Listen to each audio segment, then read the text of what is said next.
Yeah. Sure.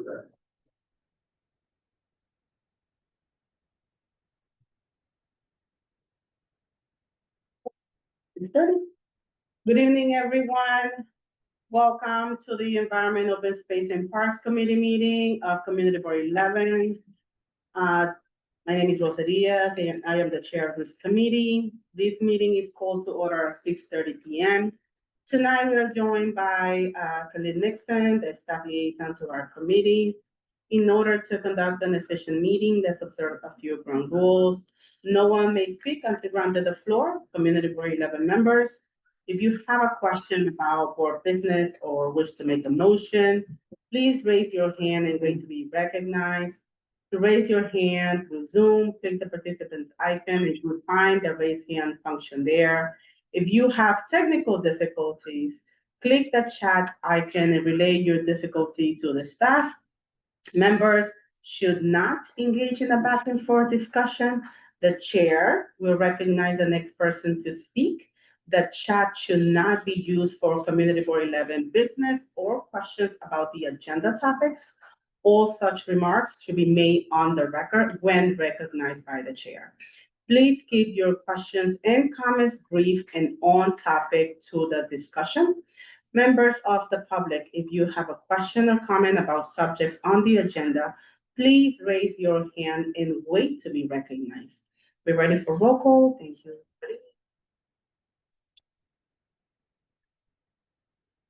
Okay, there are 7 members on this committee. 4 needed to perform. Rosa Diaz, Present. Chancellor Greg, present. Malik McCullough, Samantha Pajero, Debbie Quinones, Russell Schuler, present. Agatha White. You don't have a quorum at this time, Chair. Thank you. Seeing that the quorum is not present, we will adjourn the meeting. The meeting is adjourned until, for 15 minutes. Recess. A You're in recess, recess. sorry, Yeah, a recess. You're in recess. Thank you so much for 15 minutes. We'll be back at, when is 15 minutes from now? 6:47? Yes, 6:47. See you soon. Stay tuned.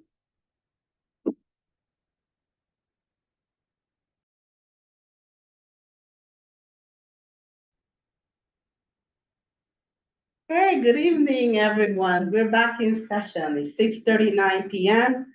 and we are now doing roll call. Rosa Diaz, Present. Chancellor Greg, present. Malik McCullough, Samantha Pajero, Debbie Quinones, Russell Schuler, present. And Agatha White. Yeah, quorum now. Thank you so much. And with that, the agenda for tonight's meeting was distributed ahead of time by the board's office and was posted online. There's no objection. We will adopt the agenda as stated. Committee members, if you object to adopting the agenda, you may raise your hand to be recognized.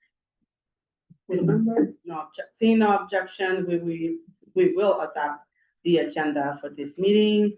The minutes from our last meeting was distributed ahead of time by the board office. If there's no objection, we will adopt the minutes from that meeting. Committee members, if you object to adopting the minutes, you may raise your hand to be recognized.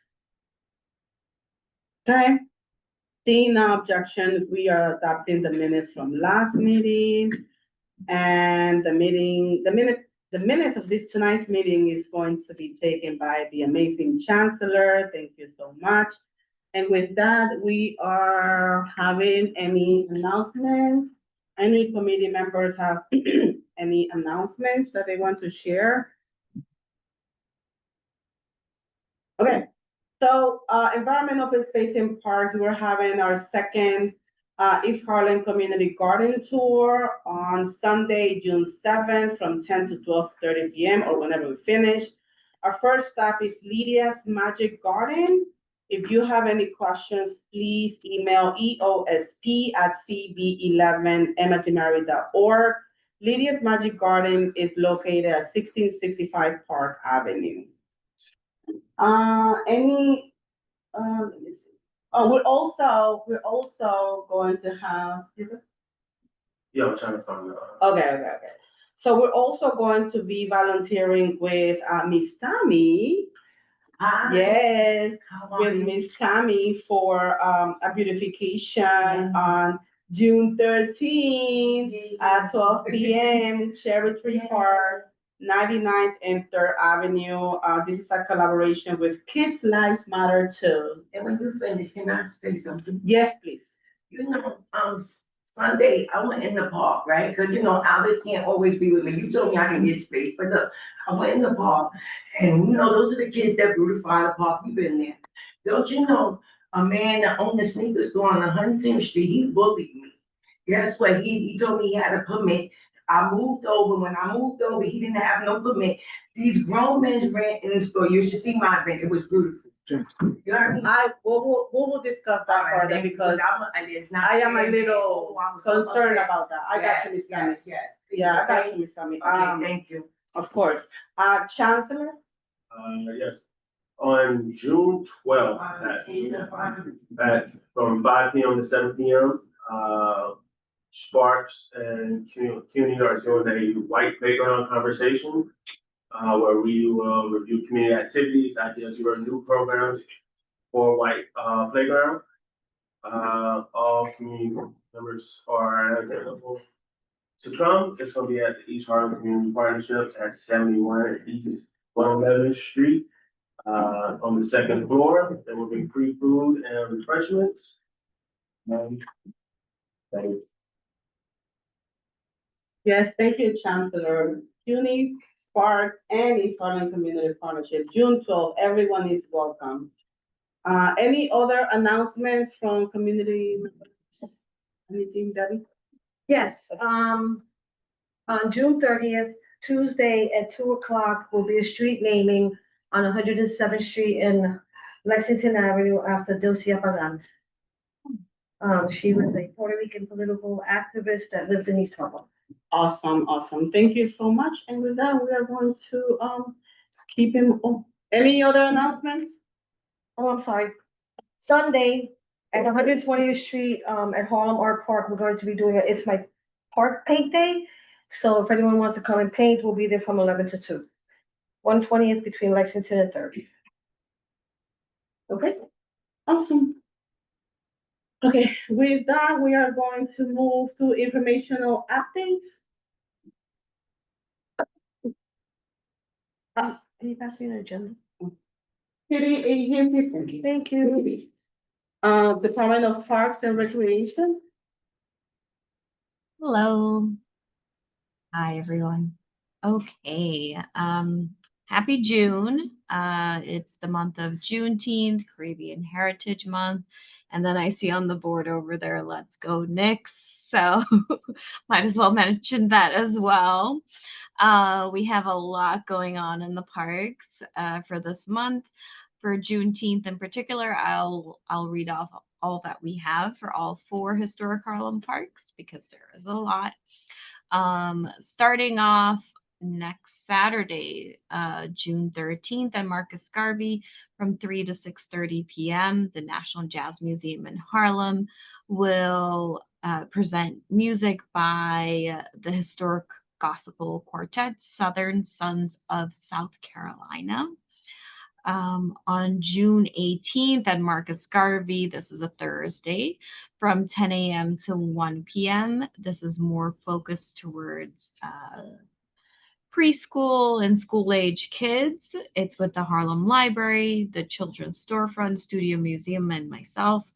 We'll have jumbo games on the Mount Morris Park Oval, and the Puppet Mobile will be there. We'll have Parks mounted unit. There will be recycled art on the lawn as well, and there will be a musical performance at 11 on the amphitheater stage for school age kids.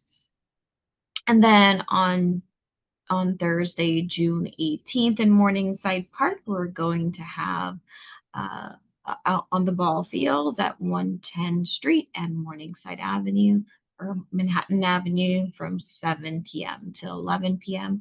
From 7 to 8 p.m. we'll have an Afro-Congolese dance class with the Friends of Morningside Park. And then at 8:30 when the sun sets, we'll be showing Harriet. It's a redo of last year because we got rained out. And then at St. Nicholas Park on Friday, June 19th, on the James Baldwin Lawn in 135th Street Plaza from 6 to 8, we'll have some jazz music, very lively jazz music with from the West Harlem Arts Alliance, Harlem Late Night Jazz. We're presenting Soul Power Band and Harmony Barts X. And then Historic Harlem Parks will have the Kids Jumbo Games. And then moving on, see a lot. We have a lot. I'm still going. There is Saturday, June 20th at St. Nicholas. We'll have a presentation from the Friends of St. Nicholas from 6 to 8 p.m. They're showing Theater of the Oppressed performance. And then at 8:30, we're showing the Great Debaters, which is from 2007. Includes Denzel Washington, so always a fan favorite. On Saturday, June 20th at Jackie Robinson, we have At the Band Shell from 2 to 5. The same DJ from Jackie Robinson Day Festival, DJ John Quick. And then also some kids jumbo games, tote bag making, and some chalk art. Now focusing very specifically on Marcus Garvey. This coming Saturday, June 6th, it's My Park. With the Marcus Garvey Park Alliance. They'll be painting benches, adding mulch to the dog run, sweeping up curb lines, and also planting in the park. So come out and join them in the beautiful Marcus Garvey Park. On Thursday, June 11th, Refashion Our Future, a community trash and showcase on the Marcus Garvey Theater. Community Board 11 has worked with this group. It's Trashin, which is presented at the Your Earth Day event, not this year, but last year. So for the Parks Department, we've been doing inside the rec center. They've had workshops to make the outfits, and then on June 11th, they're going to come outside to the amphitheater and talk about what they've created, and also there'll be some a drummer. So it's very nice accumulation of all of their efforts. And then this is very big news. We have at the end of June, we have a community input meeting for the Marcus Garvey North playgrounds. So we've received full funding for 2 playgrounds in Marcus Garvey Park, and then the area adjacent to the Richard Rogers Amphitheater. So these community input meetings are meant for the community to join us virtually to give us what your ideas are for improving the space. This is included in my newsletter, so you have the link, but I will have a flyer as well, and then I can share that with you. And then once we get that initial input from the community, we'll be able to, our designers will put everything up and then start designing from what was proposed. So this will be Tuesday, June 30th from 6:30 to 8 p.m. Rosa and Khalil, I hope you've received the newsletter that's listed in there. So please help us spread the word. It's a very big deal. We've been waiting for this for a while. So happy to get this off, started in our capital process. And that is it for Marcus Garvey right now. Awesome. Takashi, is it possible to put this in a flyer? I will have. If anything, I can just create a flyer and just put it and send it out, and with a QR scan and everything, so people can, can just like scan it and get the link and everything. Like if you send it to me, great, but if not, let me know so I can. Yeah, but Parks is has very strict rules on QR codes. So I can suggest that as they're creating the flyers, but definitely after As soon as I get the flyer, I will share with you, Rosa, but I will also mention about I'll ask them if it's possible for them to create a QR code for, signing up for this. Yeah, okay, awesome. Any questions, community board members? Any questions for the public? What you said was coming up this Saturday? Tabashi, my- what was coming up Saturday? It's my Parks Day with the Marcus Garvey Park Alliance, and that is from 9 a.m. to 1 p.m. With the Harlem Libraries, right? That's June 14th. It's called It's My Parks, at Marcus Garvey in, West 122nd Street and Mount Morris Park West from 9 a.m. to 1 p.m. Okay. I'll send him the information. Thank you. Okie dokie, thank you. All right, this is Matt here. Am I able to follow Tapashi here? Yes, of course. Yes. So one other thing Tapashi didn't mention, we will make sure to post the flyers up in Marcus Garvey Park, so that way people that are not, following the e-blasts are able to get notice as well for our community input meeting on the 30th. But a few other things, we'll try and make sure we spread it as far as we can to get as many people to join in. But a few other events going on. There are some Movie Under the Stars events. Tomorrow at East River Playground, there will be Movies Under the Stars from 8 to 10. Lilo and Stitch will be being played. And then Wednesday, July 8th at Thomas Jefferson Park, they're going to be showing Ronaldo in honor of the FIFA World Cup games coming to the New York area. And then on July 29th, from 8:30 to 10:30 at Eugene McCabe Field, they'll be playing Space Jam. There's a few events that are going to be going on at Thomas Jefferson Playground over the month, or park over the month of June.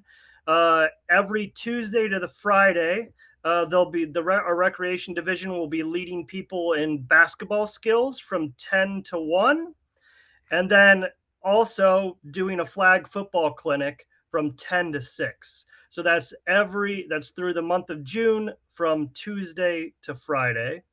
And then this Saturday, our recreation division will be leading a family fun day at Thomas Jefferson Park from 12 to 3. And then inside the recreation building, they'll be having a Learn to Ride program for ages 6 to up, ages 6 years old and up. And that will be from 12 to 2. And then one other It's My Park event that didn't get mentioned going on this weekend.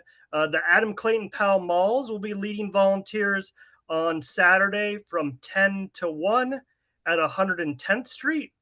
And then they'll be coming back again for another round on Sunday, starting at 125th Street and working south from 1 to 3. And hopefully they'll meet in the middle. They're going to be doing some weeding and planting and some cleanup of the malls.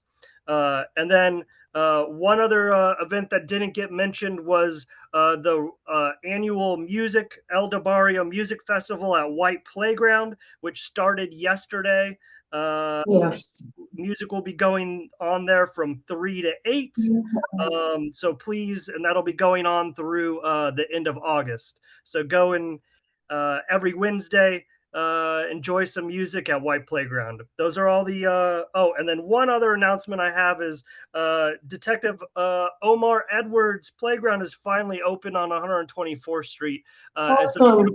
It's a beautiful little park. Go visit it. It's got a great spray shower to cool off in these hot days that we have and are coming ahead. So go and enjoy it and check it out. Those are all the announcements I have. I'd be happy to answer any questions.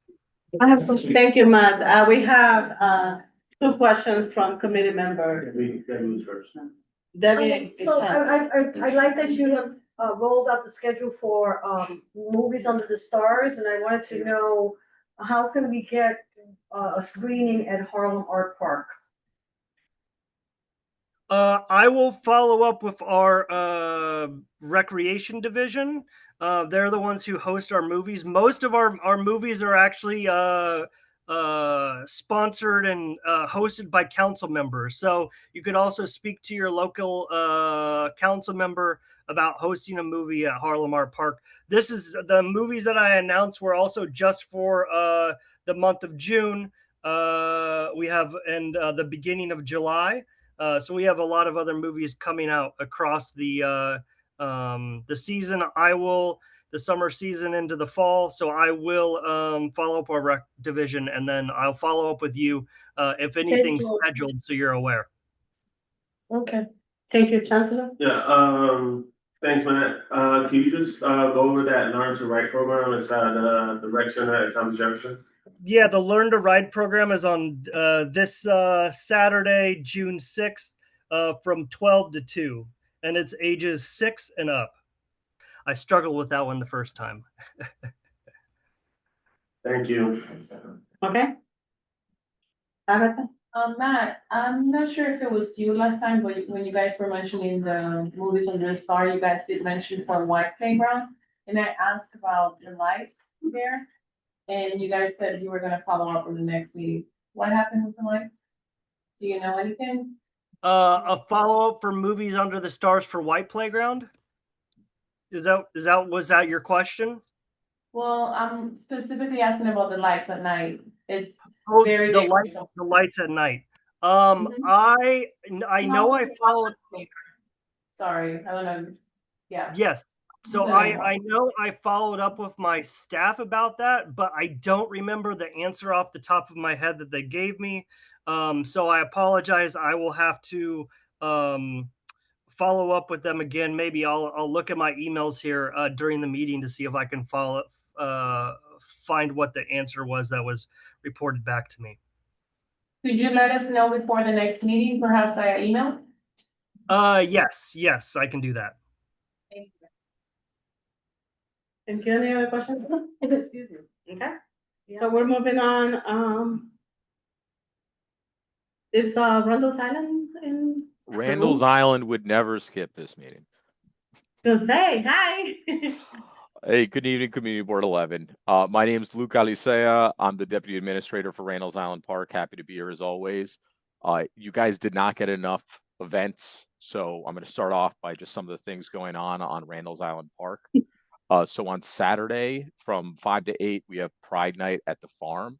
There's going to be free cocktails if anybody's interested in going. Right after that, it's going to be a movie night where we're playing Bend It Like Beckham. So I think that should be a beautiful night. We should have a gay movie, like 2-1-4. Sorry, go ahead. Sorry, just, Well, I was just saying, if you have a pride event, you should have like a pride movie. Just saying.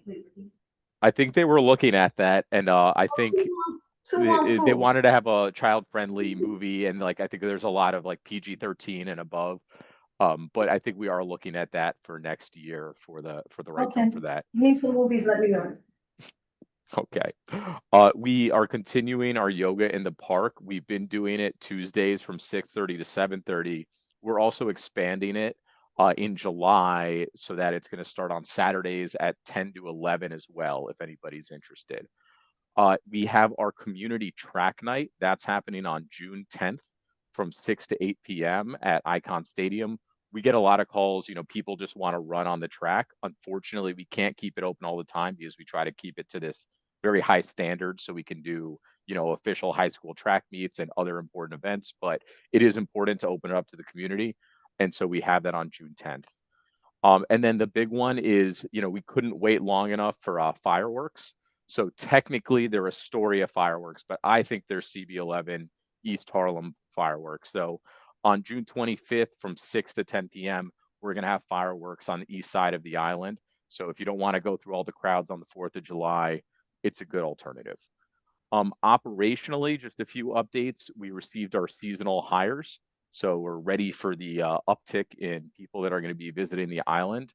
We've now moved to our latest staff season.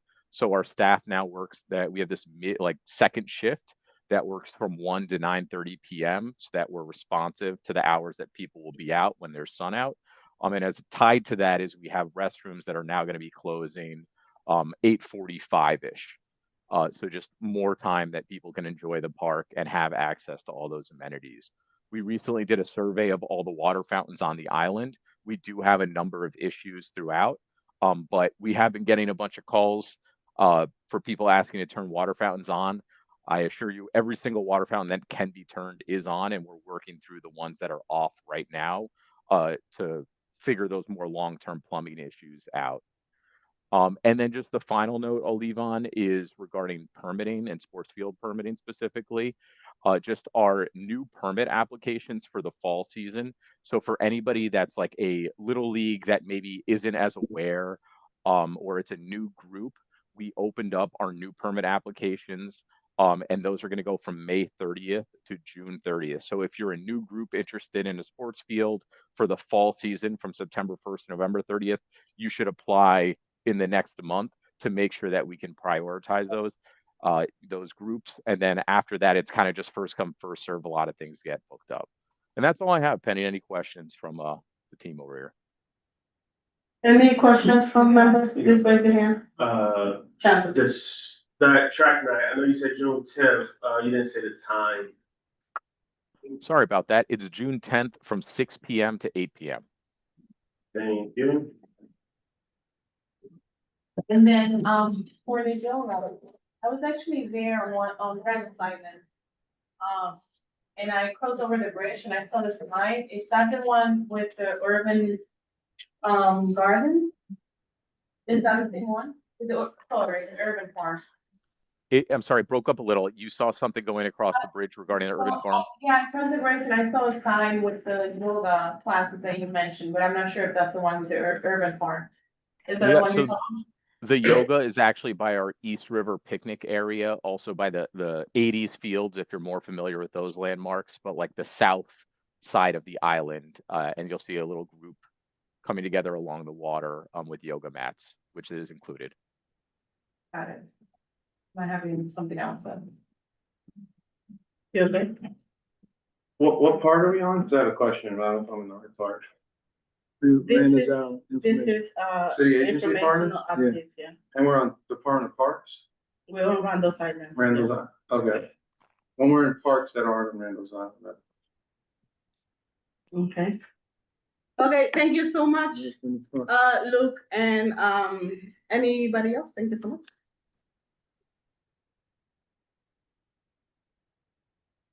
Okay, so we don't have anyone. Well, are we on parks still? Because that guy, Matt already went, Matt spoke Matt spoke already. about Jefferson? Or No, there wasn't any announcement of Public Jefferson. can I ask Matt a question? Yeah, Matt? Are you still here with us? Excuse me. Well, I was told Matt Yep, was signing. I'm still here. There we go. I'm still here. Hi, Matt. I know Steve Simon told me you'd be here, because, I'm sure you're aware of the incident with the needle that a child found at Jefferson Park on the weekend playing in the East Harlem Little League. Yes, I'm aware. I was sent an email this afternoon. We will follow up with our maintenance staff there to make sure that they thoroughly check the fields, as well as rest of the playground or the rest of the park, basketball courts. I previously, even before this email, I spoke with our park supervisor. We just got some additional seasonal staff in. So we will be assigning some additional staff to Thomas Jefferson Park for this heavy peak season as well. So I hope, it's very unfortunate that a child found a needle on the field. I hope that this is a one-off situation, but we'll make sure that we're doing our due diligence to sweep and clean the area and make sure that that's specifically being looked for on the fields and in the dugout. Are they going to consistently lock the fields? It's our understanding that a lot of this happens because they do not lock the fields and people are going in there possibly at night and doing, doing drugs, I guess. I can follow up with our staff. To my knowledge, we're locking the fields. There may be some evenings where people refuse to leave, and we're not able to lock them. But we do our best to lock them as many evenings as we possibly can. So when people refuse to leave, you just leave them there? You don't call the cops to have them leave the park? They Correct, just because leave? our staff. There's a crew of 3 people that are going around and locking every single park across Community Board 11. So we Wow. really do not have the We'll just go. we really don't have the ability to wait because then we're not able to lock the rest of the properties in a timely manner. All right, I understand your limitations. I'll just say these last 2 things. My understanding is that if that's not gonna be done consistently, then I don't know if you'll be able to adequately address this problem. The second one is, it's been our experience that, if we're not walking with you and the staff sometimes and having these conversations about how things are, that then the issues we're seeing aren't always relayed correctly. I asked Steve, and hopefully we can do this.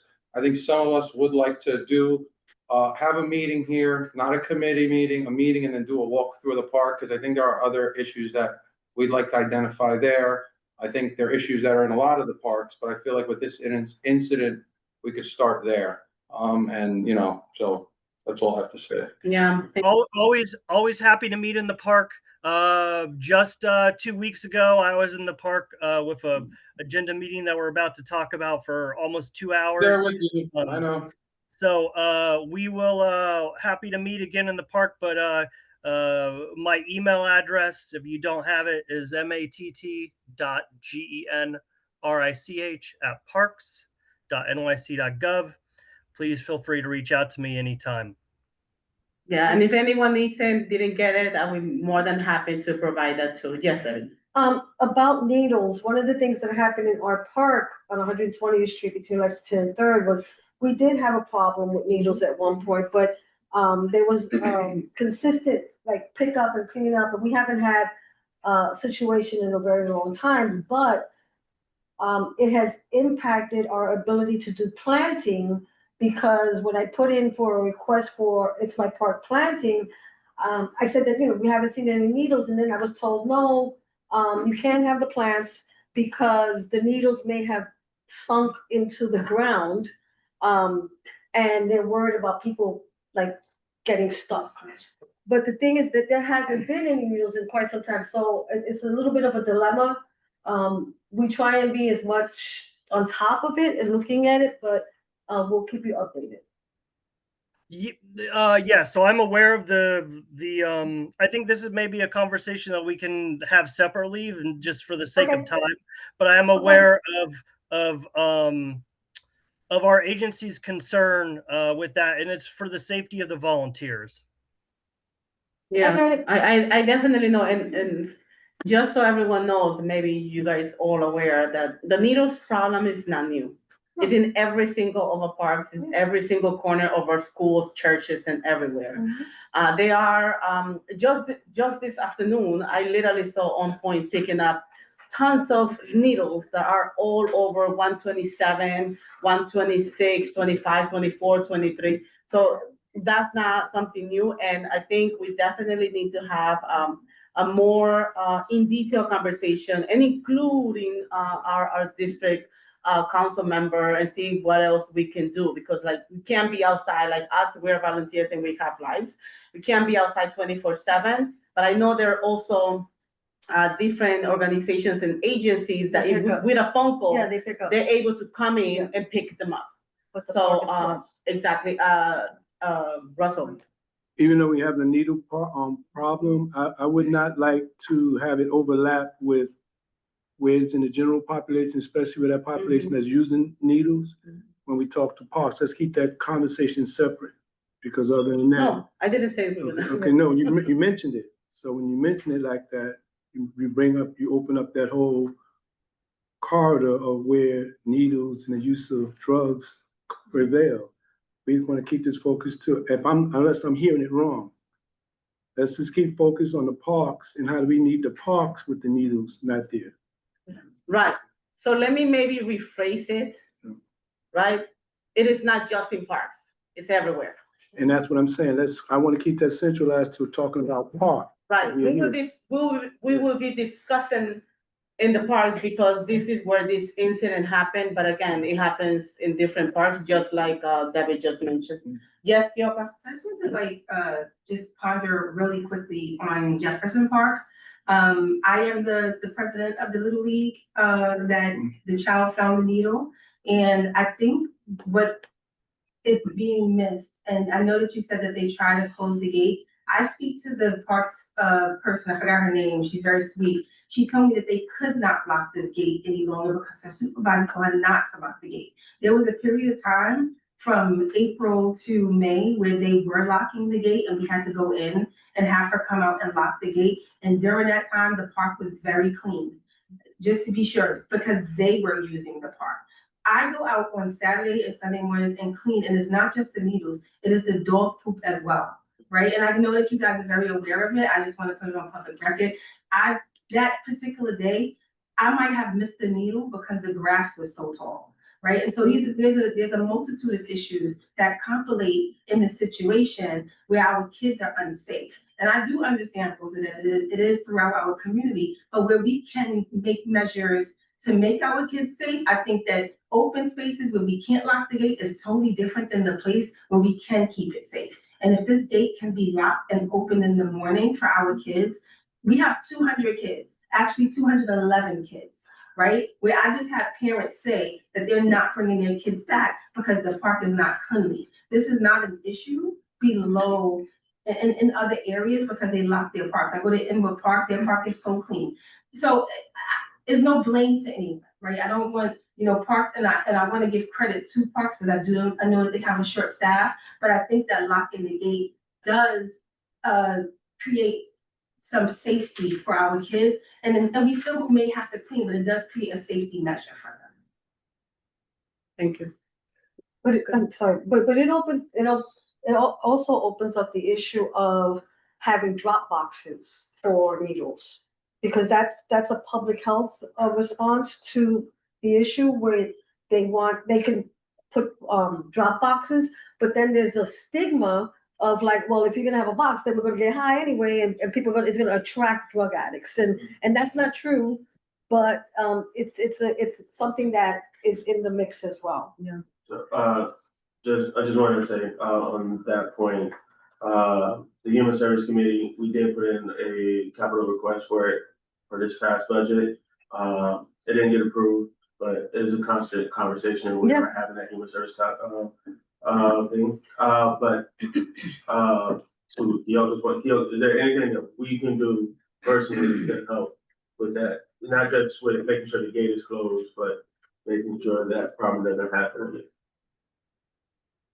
Well, I don't have an answer for that because I don't think so my program starts at 10. We get there like 8:30 to clean up, and this is not happening during that time. There have been times that we have to kick people out for doing drugs, but not recently. This is overnight, and so I feel like if the door can be locked, if the gates can be locked, I think it would, deter people from trying to go in. And it's also dark in the area in the back.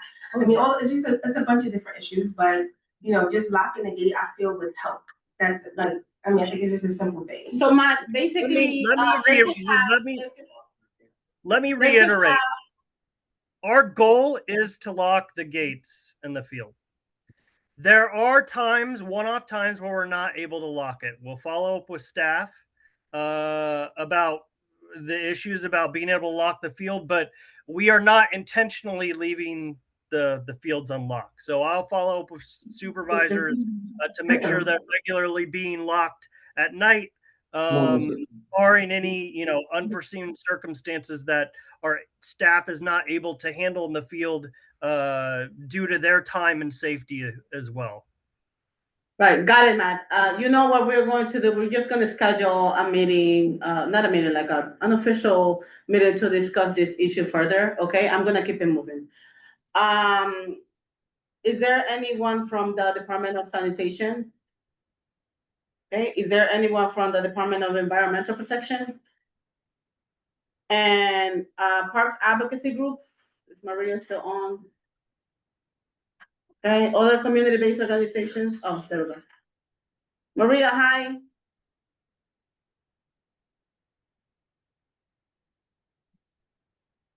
You might wanna unmute.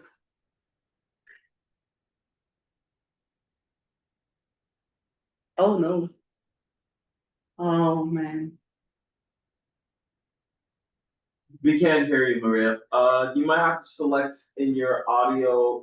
Oh, so you're gonna form. Okay, Maria, if you want, you can send us a, a written report or anything like that, and we can just make sure that's available, okay? Thank you. Because everything you send us, I send to be inputted into the newsletter. Okay, so now we're having a presentation by Notified NYC. They're here. Feel welcome to just come over here to the front so we can see your beautiful faces.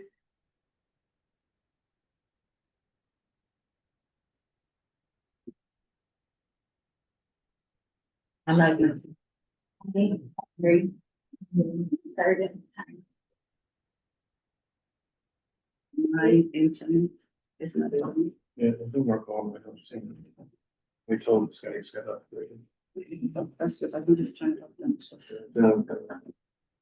Hello, everybody. Hello. First, I'd like to say, let's go Knicks. Yeah.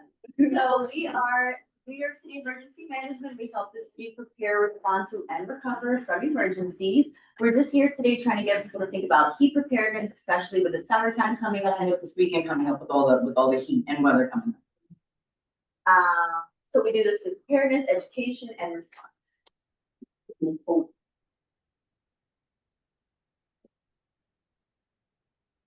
One of the ways we do this through community engagement is our CERT team, Community Emergency Response Team. So you can actually volunteer, get trained, and then during large scale emergencies, you can help NYPD out, FD, doing things like first aid, how to measure traffic, things like that.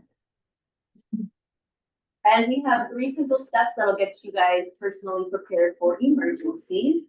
The first one is making a plan. So this includes creating an emergency support network, having people you can call if something happens. You have your emergency contacts. Do you have a plan where to go if you need to evacuate? Do you have things at home which you need to stay in place? You have a transportation plan in case the trains and the buses are down. Also knowing when and how to evacuate and what shelters are close by. Also, if you have animals, do the shelters allow animals in? What's the plan for them? So these are just things you should think about. Uh-oh. Okay, don't look, it's spoiling, it's spoiling. Okay. Down with supplies. Oh, wait. That's the idea. Go all the way back. Oh, Jill, that's the next beat the heat, guys.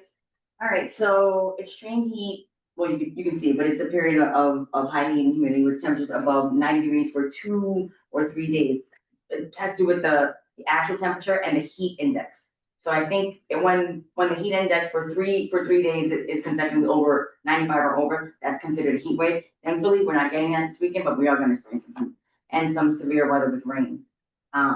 So that's with that. Yeah, please.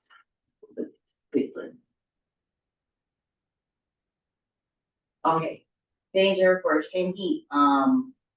Annually, I mean, these numbers are crazy. 500 plus deaths for heat. Danger zone is 90 degrees. 70 for AC settings. This just I know we issued for Notify NYC, we issued an alert for air quality. So when the temperature is this high, usually there's stuff in the air. So I'm an asthmatic, so pay attention to that stuff as well. It's not saying that, but that's something that we have to be aware of as well.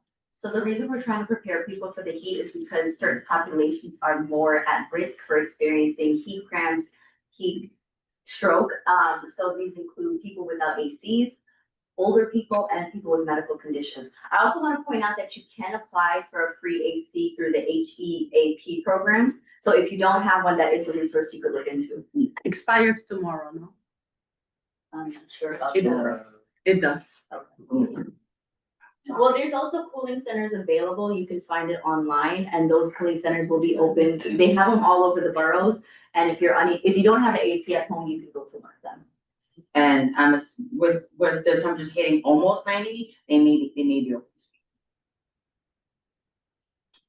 Ways to prepare for extreme heat. Oh gosh, so due to the amount of asphalt, concrete, limited tree cover, population density, New York City can be 10 degrees hotter than the surrounding areas. So this is called the urban heat island effect. So as you mentioned this, people most at risk are people with heart conditions, higher risk of heat-related complications, mental illness may affect heat awareness and diabetes. As I said, I'm an asthmatic. People with diabetes, just have to.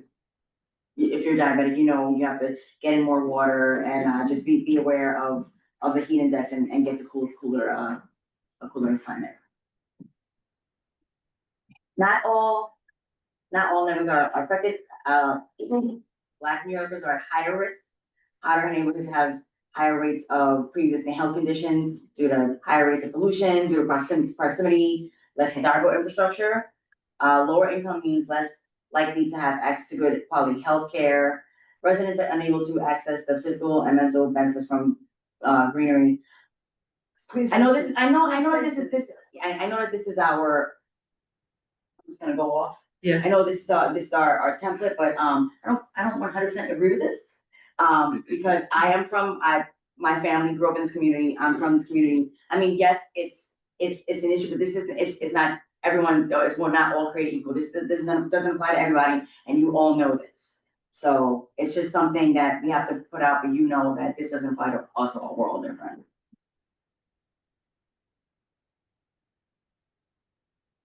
So heat exhaustion, heat stroke. These are the risks: fainting, dizzy, excessive sweating. If you stop sweating, that's a bigger issue because you may be going into shock, nausea, vomiting, rapid pulse, weak muscle cramps, heat stroke, throbbing, headache, no sweating, as I mentioned, body temperature above 103 degrees, nausea, vomiting, rapid, strong pulse, may lose consciousness.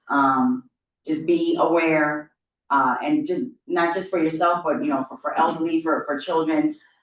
Just look out for these health risks and just get to cooler climate immediately, because and call 911 if any of these occur.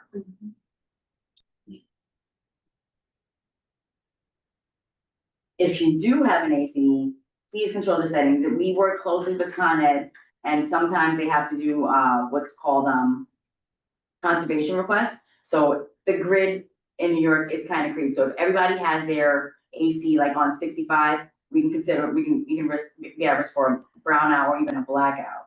We don't want that. So the cooler your AC is, the setting, the better. I know it's not ideal, but we'd rather have it at a higher setting than to have no AC and we have some crazy blackout like 2003. I don't know if anybody remembers that. I do, but it wasn't fun for 2 whole days.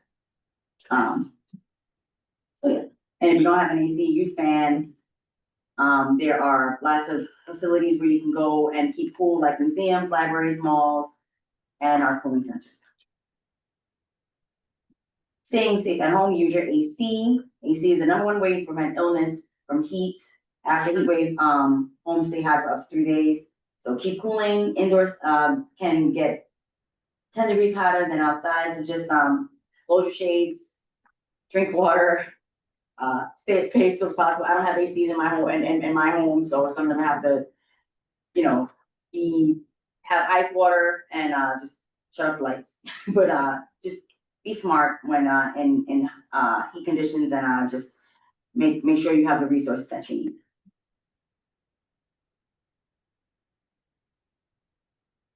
Like I said, close the curtains, limit oven use, take advantage of our delicious food here in Harlem, order out, and stay hydrated, drink plenty of water.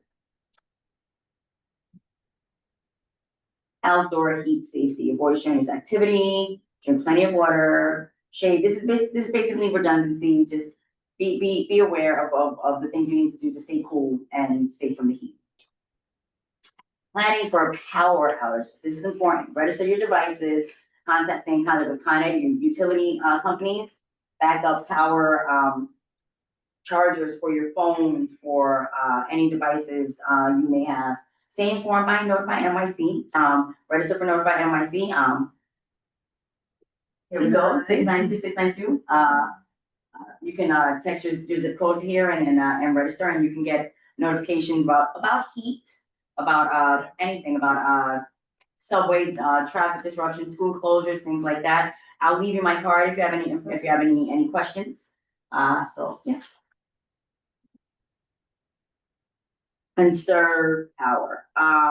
Like I was saying, don't have all your ACs on blast at 65, because kind of will say, okay, they can either do what's called a preemptive shutdown, or everybody on the grid could go crazy, have their ACs at a very low temperature, and then we'll have a blackout run. We don't want that. If anybody remembers 2003, it was fine.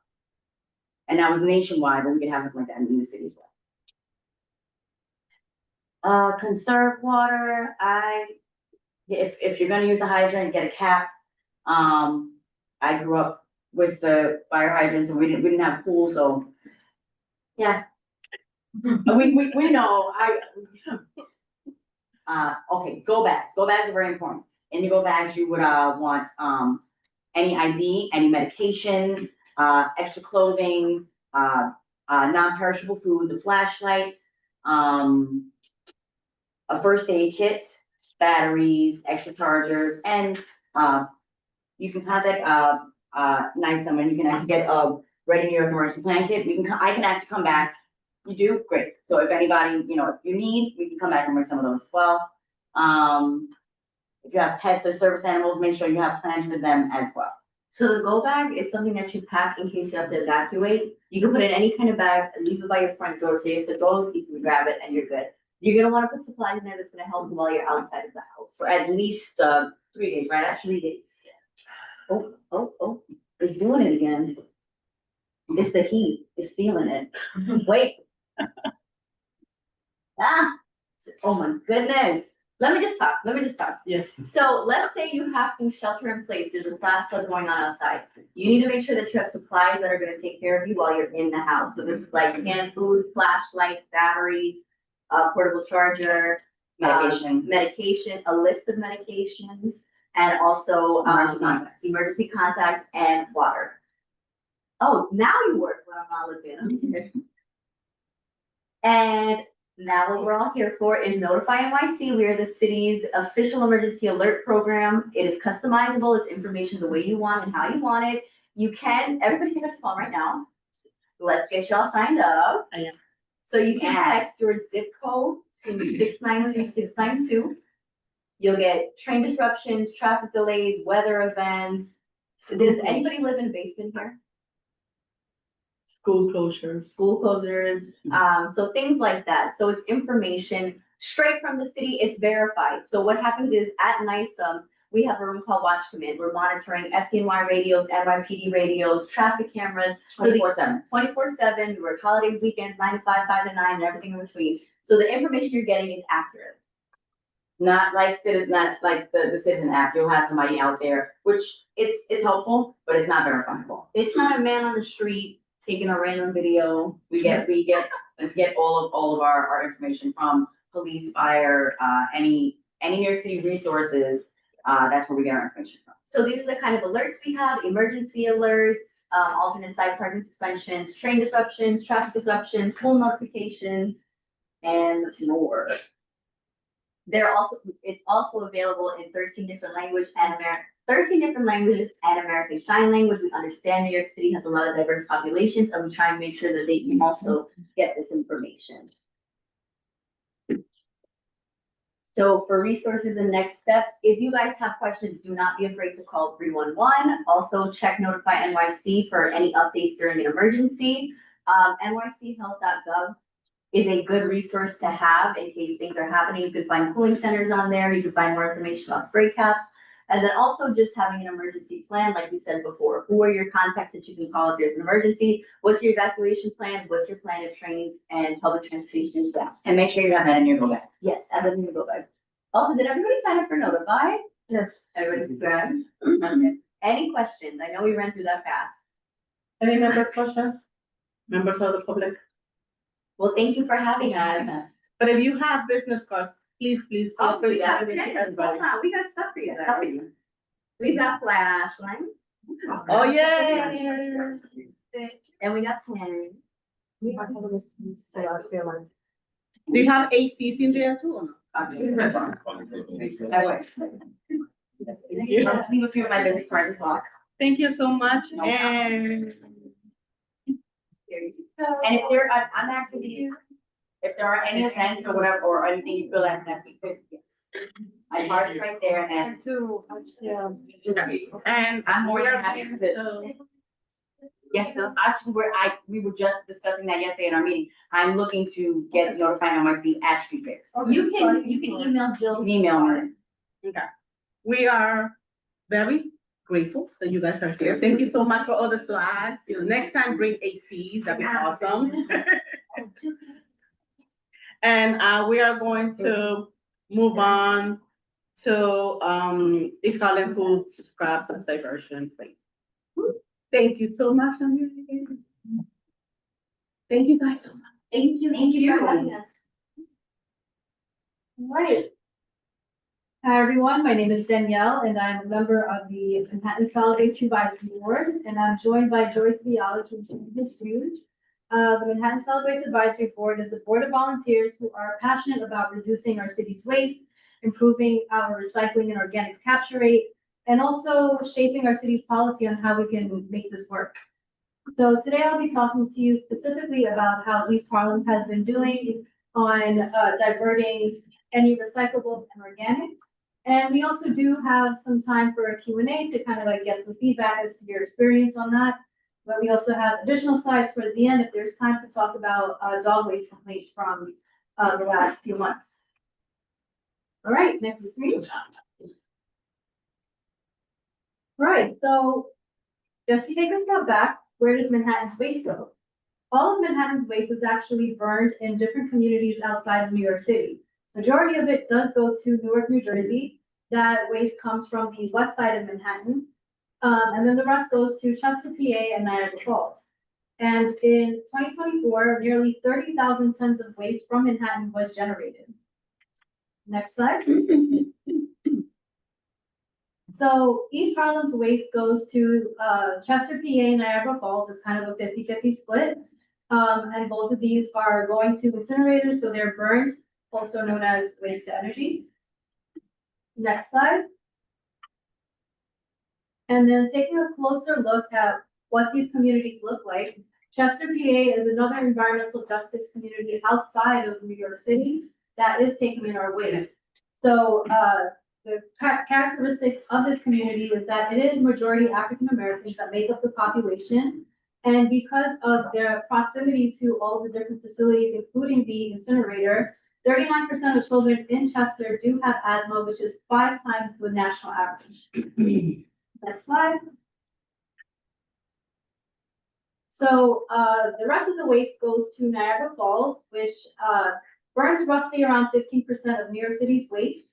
And just a quick note, they have burned 13 tons of firefighting foam over a 3-year period. So firefighting foam has a chemical known as PFAS, also known as forever chemicals, which are not I don't know what that is, which are not biodegradable in the environment. So it actually ends up in our water source and then ends up in our bodies. So we actually are all carrying PFAS in our bodies. Next slide.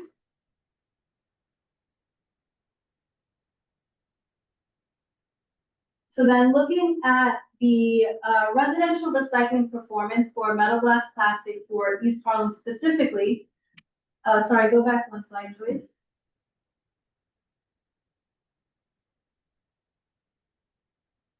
East Harlem is actually one of the lowest performing districts in diverting those materials. So we're at 36% diversion compared to Upper West Side, which is at over 50%. So this is data. This is looking at data from January 25 to March 26. Next slide. Then for paper, cardboard recycling performance, we're actually doing really good. We're at nearly 50%, so we're actually the second top performing district for this material stream specifically. Next slide. And then, sorry, go back one. The latest hot topic has been organics, collection. So, East Harlem, again, is at one of the lowest performing districts at 3.2%. However, citywide, it's not really going well. So, this is something that we want to talk to you about to get some feedback as to what your challenges are and how can we improve this number to be closer to Upper West Side, which is at 13.3%. So I'd like to leave it open to any challenges and solutions. And then Joyce actually wants to pull up our dashboard where we have pulled these numbers from. So you can actually interact with the dashboard and see all of this data at the city level.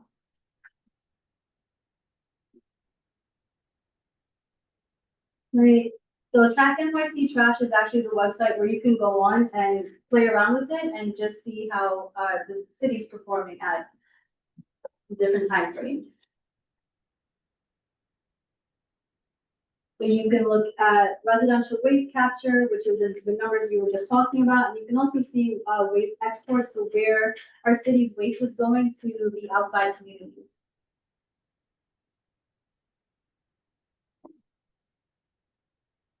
All right, so that's taking some time. And Joyce, are you off mute?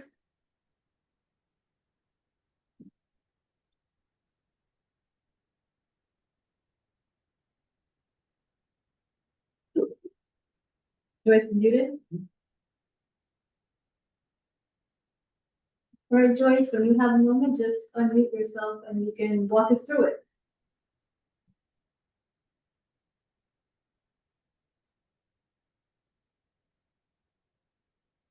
Or I can walk us through it.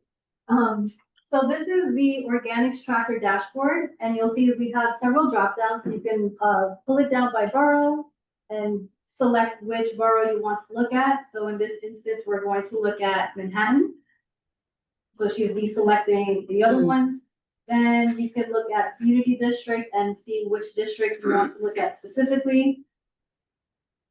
Then you can look at the time frame, so start month to end month. And then here are all of the months where the performance has been. And then this is the community district, which is what we just looked at. So for organics diversion performance specifically, East Harlem is at 2.7%. I don't know which time frame she picked, but citywide is not doing too well. So this is something that, right? Sorry, go ahead. Okay, I was just gonna say, this is something that anyone can go on and look at. You can look at it on your own, just go to tracknyctrash.com and the dashboard is up there for you. Okay, and now I'm here. Oh, great. Yes, I couldn't unmute myself while I was in chair. So thank you for taking us through that. The purpose of our showing you that dashboard is to give you control to look yourself at how you're doing. Because we're hoping that once certain actions are taken, you will improve and you will be on the top of the list. We want it. We want CB11 to shine. So let's look at the question of how we can do better. And we in the Manhattan Solid Waste Advisory Board think that a key to the action is to get our building managers involved. So with that thought, I want to ask those present if you can give us a sense as to what your building managers are doing about food scrap diversion, recyclables. What are they doing? So please, it'll be nice if everyone comments. And also, we want to get a sense as to the kind of building you live in, like how many apartments, maybe that's a factor. So who wants to talk first? We want a conversation about this issue. Debbie? So East Harlem is very unique in terms of buildings and infrastructure because we have such one of the highest concentrations of public housing. So, you know, if you're gonna try and educate folks, then you would have to like work with NYCHA because we have a significant amount of concentration, right? The other thing is that there are some community-based organizations that have significant portfolios and buildings. So one of those is Hope Community. They have, last that I heard, maybe years, it was like 77 buildings here in East Harlem. So, you know, if you look at it from a systematic approach, that can probably hit some major chunks in the neighborhood. And in terms of another one is LaSalle. I'm sorry, can you repeat the first one? I didn't write it down. Hope Community. It's called what? Hope. Hope. HOPE. Hope Community, and that has Hope more than Community. Sorry. more than Hope 70 buildings. Wow. They have a significant building, you know, portfolio of buildings here in East Harlem. So you would have to think about it from a systems approach. Okay. So you have and Lancia, you have Hope, you have Operation Fight Back. Then you have Acacia, right? They have some buildings. So you would have to look at stuff like that in terms of trying to work to reach out to like landlords. And also, yeah. and also, Joyce, to educate everyone, because when I like literally walk everywhere, and when I see those plastics, right, they're like full of food, but they have plastics in it, they have cartons in it, they have metal in it. So like no one is actually taking care of that and, you know, putting it somewhere safe or closing it. No one is doing that. Like my building is not even doing it. And I brought it to the superintendent's attention many, many times. They're like, oh, no, we're not doing that. I'm like, wow. What? They're not doing what? They're not doing that. I'll give you the exact address on the side because I need help. Okay, no, we'd love to help, but I'm not clear. Are they providing bins for recycling? Bins No. for food scraps? No. No bins. No bins. Well, if you don't have the resources, then what can you do? Exactly. Yeah. Exactly. No matter how. Okay, So, so yes, let's communicate on the side about your building. Yeah. And Yeah. how many apartments in that building? No idea, but it's 12 floors and I think like maybe 10 per floor, maybe. That's not that small. Yeah, yeah. No, there's a lot that can be done. Yeah. Agatha, you have a question? Yes. Then Chancellor. So, it's interesting about the graph versus, I mean, Upper West Side versus East Harlem. I used to live in Upper West Side myself, and I noticed how, the big difference when it comes to recycling and trash. I do want to mention that another culprit would be DASNY, the Department of Sanitation, because I've seen how they will, penalize landlords and building managers on the Upper West Side if they don't recycle. And then those managers will come back to the tenants with notices about these penalties, right, with the summons.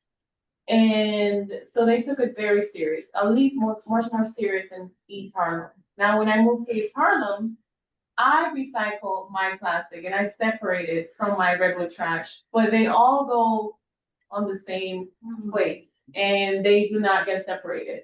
And then when I see that trash parked in the sidewalk, the big black plastic bag, Daphne comes and picks it up and put it on the same truck, all collected. So no matter how big of my effort is to separate that trash, it goes to the same place, right? Organics, plastic, paper, everything. Paper might be the only exception because it doesn't fit on the big plastic, black plastic bag, so that gets separated. But if they have the chance, they will mix the two. So Well, are you telling us? No clear, nothing. It's just black bags. Oh, okay. Yeah, and I've seen that across all East Harlem. I know my landlord has 2 buildings on 105th Street and they all do the same thing. So I could see this replicated across. No, but are you telling us that Department of Sanitation is not citing the problems of your building? That like they did in the Upper West Side. Is that what it is? Compared to the Upper West Side, correct. On the Upper West Side, I remember I lived there for several years. They will literally open the bags, watch what's inside, cite the building managers. And I lived on 2 separate buildings over there, and they did that on those 2 buildings. They haven't done that on the Upper East Side, on East Harlem. Okay, so it's enough that landlords are a problem, but we also have the city government being a problem in East Harlem. Oh dear. I wanna say, 'cause my experience is pretty opposite of what you guys are. I'm not saying my landlord is like the greatest, but, my superintendent in there, we have the bins, we have, in our basement, we have bins for plastic, we have bins for metal, everything, and it's really super interesting and neat. We also have, 2 composting bins. We also just recently got a new bin for cat litter. Because they got tired of throwing cat litter down in Centerville. Wow. I am guilty of that. But yeah, I've seen it in my building, and my landlord, they have 3 buildings all close near, and they do that. So I don't think the training could just be, it could be a mixture of, landlord, also that superintendent, to go through that process, right? Some landlords, they get fined, they're not gonna pay it because whatever reason, but I think there should be, actual training why, that sanitation could help with superintendents of how to properly do this, right? I just did want to say, like, there are some that are doing it properly. I think that training is available, but I know that in one of the buildings in my large development, we had told management about the availability of training and they did not go. So that's a problem. Yeah.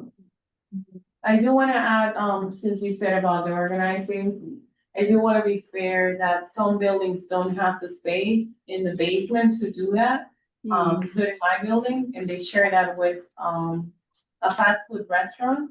So the space is very limited, and I can see that happening a lot on the main avenues, the commercial zones. So, last year or the year prior, Mayor Adams brought up a new law that, trash could only be outside of the sidewalk specific times. So, I think the whole fact that there's no space in the basement, they also cannot put it on the sidewalk, and then there's no enforcement, it's just create a systemic chaos. Yeah. So, I mean, the space issue is a big one. Right.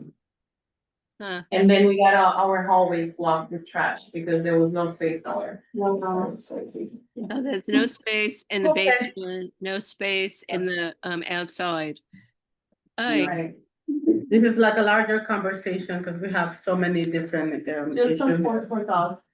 Yeah. No, but I think this is a good start. So I do really appreciate the comments that we got. And Rosa, you and I can talk about your building. I know probably Allison will go with me too. Yes, please, everyone is welcome anytime, right after the meeting if you want to. And of course, Danielle, right. Sorry, Joyce, can you pull up your screen one more time? I just have 2 additional slides. I saw there's walkways. Oh, you're right. Okay, let me go back to share. Yeah. Some food to talk. Okay, share. And let me go back to this.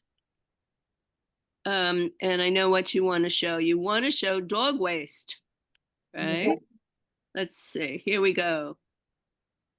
All right, so go to the next slide. So we have some dog waste complaints for CB11.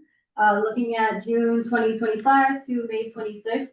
Obviously, there was a spike in February 26 this year because of the snowstorm, and then it just got really out of control. But on average, there was roughly around 3 to 5 dog complaints per month. But in February, there was 26, so there was a very large uptick. So far in 2025, this community board had 45 dog waste complaints. And a lot of that was, like I said, driven by February. So looking at, sorry, go to the next slide, Joyce.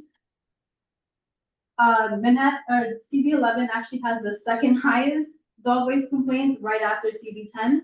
And the Manhattan Borough President actually did a dog waste report to look at it at the city or Manhattan level. and gave CB11 a C. So, this has been investigated and we just wanted to show this data and, you know, I know there's stuff on the agenda about it, but we have the numbers for you. That's it. A report card on a district, very nice. I mean, Manhattan 10 has a D, so. I had no idea you can report that on 311. Yeah. I'm sure the numbers will be way crazier people. You should do a flyer for that, specifically for that. Emotions and, thank you so much. That was a lot to, digest and taking yes seriously. But thank you for all the information. My internet, my laptop did not work. I don't know. So I would love the slides because I'm gonna put it everywhere. Thank you so much, Joyce. Thank you so much, Danielle. And we are moving on with old business. Yay. So as you guys may know, last month we had a presentation by Parks with regards to the Thomas Jefferson Park Dog Run. And because of that, you know, we're all about action. We did a walkthrough. Thank you guys for joining the walkthrough. And they did ask for a letter of support, but I wanted to provide a little 1 minute. If you want to say something with regards to the park's design, for the dog design, you want to say anything? Sure, I mean, it's essentially the same as where we more or less left things last time and after the walkthrough, you know, I appreciate everyone being able to join, we had a really good turnout. I mean, the hard truth is that the way that it's been presented by the Parks Department, we're kind of stuck with two not very satisfactory decisions. We either get nothing, as we historically have gotten, or we get a plan that, you know, is a marginal help in terms of replacing current dog run in that park with turf. But it does make the space smaller. Most people already view the park as being too small, the dog run being too small, I should say. Which is why, you know, as we heard earlier, there's issues with people taking their dogs into the baseball fields, creating a mess, things like that. People generally are saying that they would rather have something rather than nothing, which is my understanding. I don't know if anyone from Parks has done any other exploration as to alternative options that we have raised. But otherwise, you know, I've talked to people who have gotten some kind of common areas of concern and ideally some commitments or considerations that we would get from Parks that, you know, I don't know how the process necessarily works, but in terms of the letter of support, maybe that being conditional on certain things being met, particularly temporary dog run, which I know we discussed quite a lot. There's currently no plan or no consideration in the plan to have a place for people to let their dogs out when the construction is actually happening. So, you know, as we've said, we all want to be good stewards of that public space and ultimately get people using the dog run and not, you know, baseball fields and other areas. There has to be some commitment from Parks to help do that.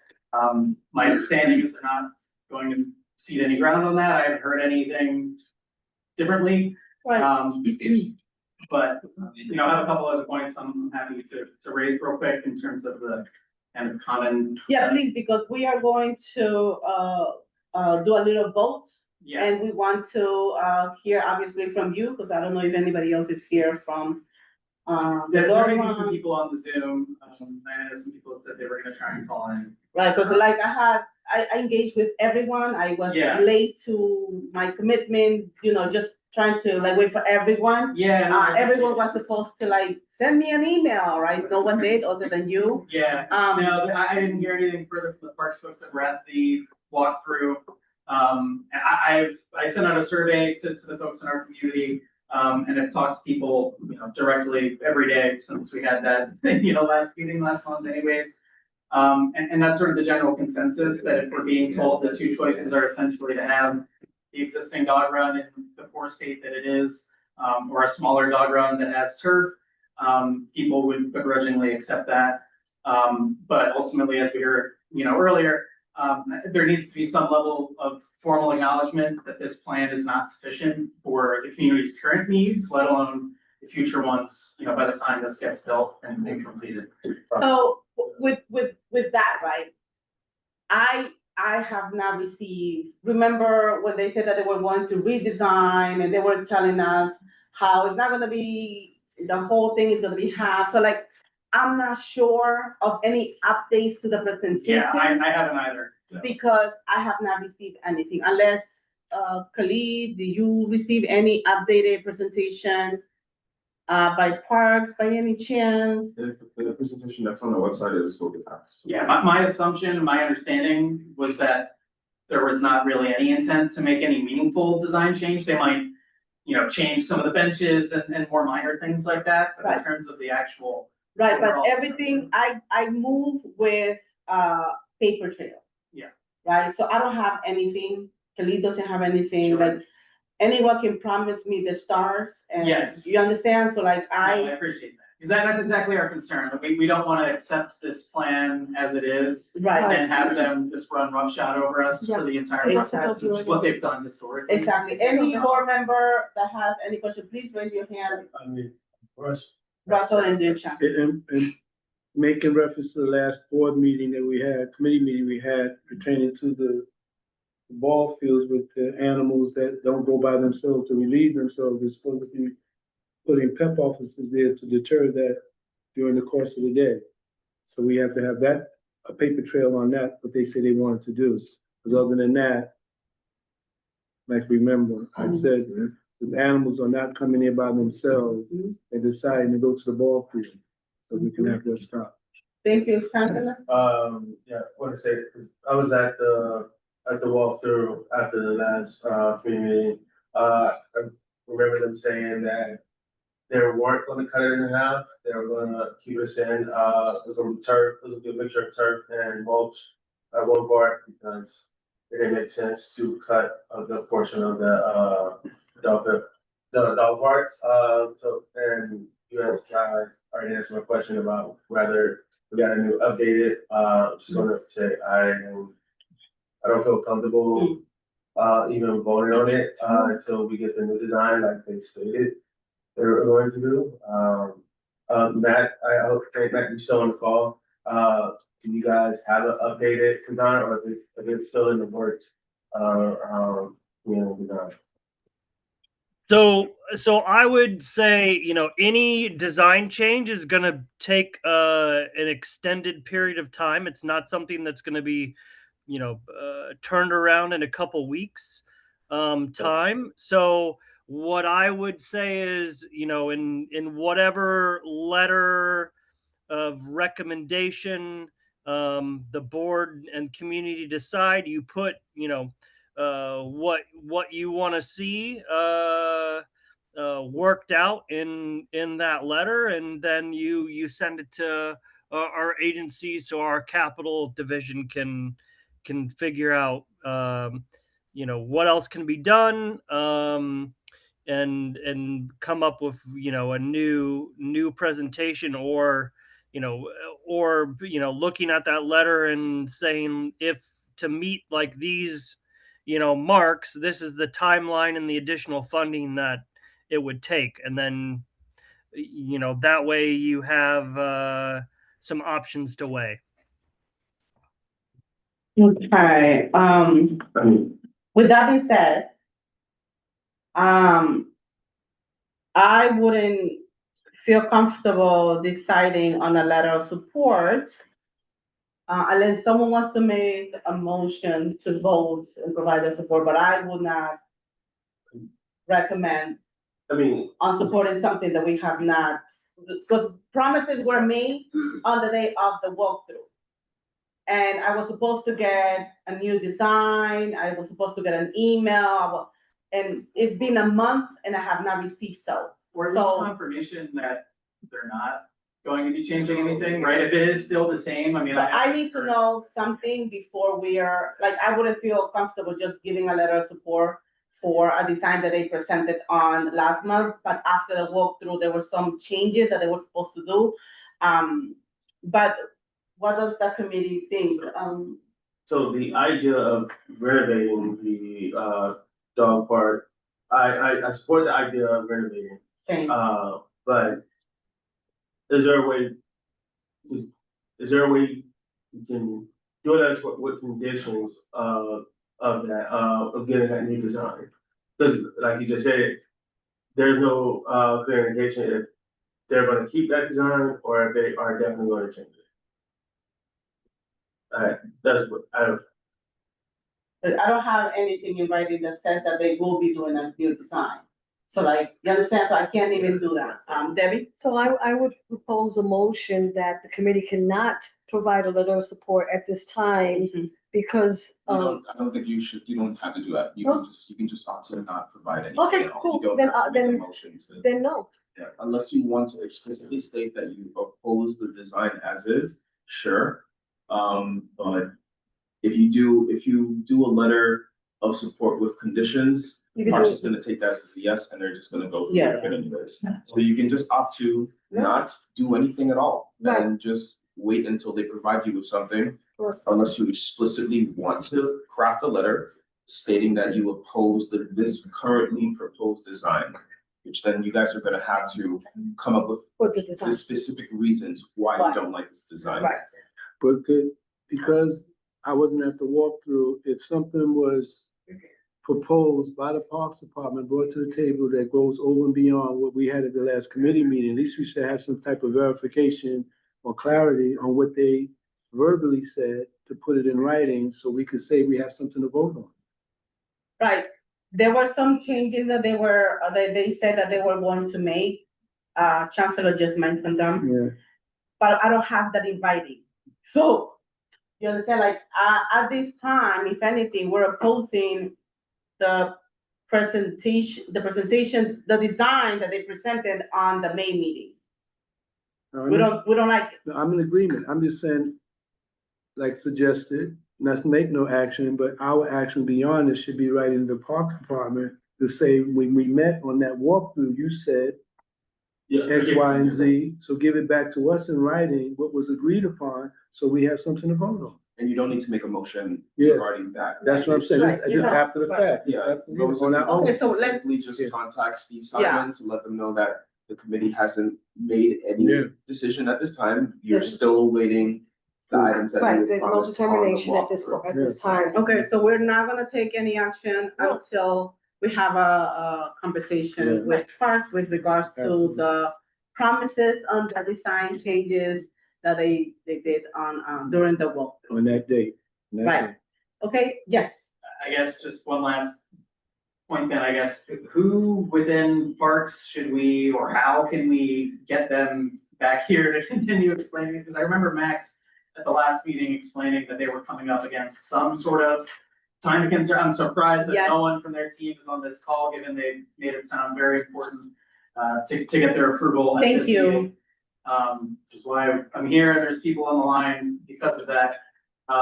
So if that's not gonna happen, is there a way to hold them to account to get some answer at least about where does this leave us? Because I know we spoke last time, and Russell, you raised a great point last time, but we don't wanna risk losing out on this and have them do what they usually do and just brush us off and forget about it, and this gets put in the cabinet and forgotten about for however many years, even if we have the money earmarks like we do. So I wanna be able to make sure that we continue keeping them open to dialogue. And I'm still of that mindset, but again, I unfortunately, I wasn't there to hear them say Yeah. what they were gonna do. And But what they heard, they heard what they said, is not in writing what they said, so what can we agree upon? Yeah. So this is gonna be at risk, because if we had a resolution, then we'll be moving forward with something that they want. Most people I've spoken to share that exact concern, so I appreciate Yeah, that. definitely. But there's not much accountability. I definitely agree. Sorry about Sorry, no, it's okay. I definitely agree. And I did speak to Max. Thank you for reminding me of his name. I'm like, what was the name? Max, I spoke to him on Tuesday. And I literally spoke to him yesterday. And I said, my committee meeting meets today. Please make it so we can ask you clarifying questions. I guess he was not able to make it, to no one's fault, but we're not gonna lose on this because we're gonna keep pressuring and we're gonna keep on working together, okay? It's not gonna go. So with that being said, we're gonna table that for September of 2026, unless we have to have an emergency meeting, which we can. And now we're moving on with community gardens tour debrief. So for that, I don't know who went. I mean, Debbie, Chancellor. Wait. No, sorry, Matt, I apologize. I would just, recommend in this letter that the community board is going to draft about, information and changes that you request that there's an additional presentation to the community board before any votes could be had for approval of the design of the run. So ask for a new updated presentation presented to the community. I would want to add to that. I would add that we can get to Steve Simon with what we need to say and have enough changes and clarification so it could go to executive committee to be approved there. Because whatever we decided now, if we did this, it would still have to go full board to go to that. So whatever we can do now, after the fact on our own, getting to the sources of the Parks Department that did the walkthrough, did the promises, so we can have the modification. So we let the committee do that, executive committee. And then that'll be the same timing as right now. You lost me. Are you No, asking for them to wait one minute? No, I'm saying whatever you said September. We're gonna table this until September. Whatever time frame we need to be on now that the Parks Department first said is because of the design stuff. And I'm saying because of the promises, updated promises they wanted to add to it, instead of saying we're gonna revisit this in September, let us after this meeting, contact Steve or whoever at the Parks Department to clarify what happened at that date that we went to the walkthrough, find out what was given to us. Let us decide after they give it right back to us if it's enough time for us to meet before executive committee. Well, like I said, you can opt to provide a letter of opposition if you want. You can make a motion right now that you oppose the current proposed design and highlight in the same letter that during the walkthrough that you had, you were, the Parks Department made these commitments or they opted that they would be giving you a revised design and you're requesting that. You can, I would follow that suggestion. At least we acted on it. Okay. So that sounds great. However, I don't remember the specific words that they use and I don't want to misquote them. Okay. You understand? So like, if they would have sent me an email, hey Rosa, we're gonna do this additional items, then I would definitely do that. However, like for executive board, if anything, they will have to present at executive in order for us to They could put it in writing. If you are certain that they said something, you heard something that they said they was gonna improve upon over and beyond what was at the last committee meeting. You're certain of that, but you don't know the detail. We're going to say, we oppose to that until we find out, till you clarify what that is. I know, but you're asking us to write a letter right now. No. But we have to write the letter. No. I know, but we have to put something in writing in order for us to apply. You don't have to. Okay, so if you want something to come explicitly from the CB11 body, the committee recommends that, or at least the committee opposes the current proposed design for the Thomas Jefferson Dog Park Run because X, Y, Z. And then you have that letter ratified at this forthcoming full board if you're able to write it in that reasonable time. Also, you don't have to do anything at this time. You can just, you can just follow up with Steve Simon, say that, the committee hasn't taken any further action because we haven't received any further information and it will reconsider this item at a later date. That's so it. Right, I guys. prefer the second option. It's up to you guys. But it's up to everyone. I don't want to make any, you have a question? No. Members go first. You have a No, I question? haven't. Okay. You can go ahead. I was just gonna ask that if that's maybe an appropriate forum, some of the feedback that I've gathered, the survey I did with people, some of the other things that I've had, if helpful, I can provide that. That's the sort of thing to provide to Steve, I guess. Informally, I'm not gonna tell you guys how to motion or not or whatever, but to oppose it or not, but that's maybe a sort of step Yeah, down in please send terms of me- hostility. Please send me the data that you have gathered. Yeah, Because I know what they mentioned, but I don't wanna like misquote them in any say, well, we didn't promise that, because I don't have that in writing. right. You understand? So Yeah. like, I wouldn't be able, so. And that's why I'm saying it the way I'm It's saying done. it. One Wait, second. wait, but I'm saying it in a simpler way. You are certain.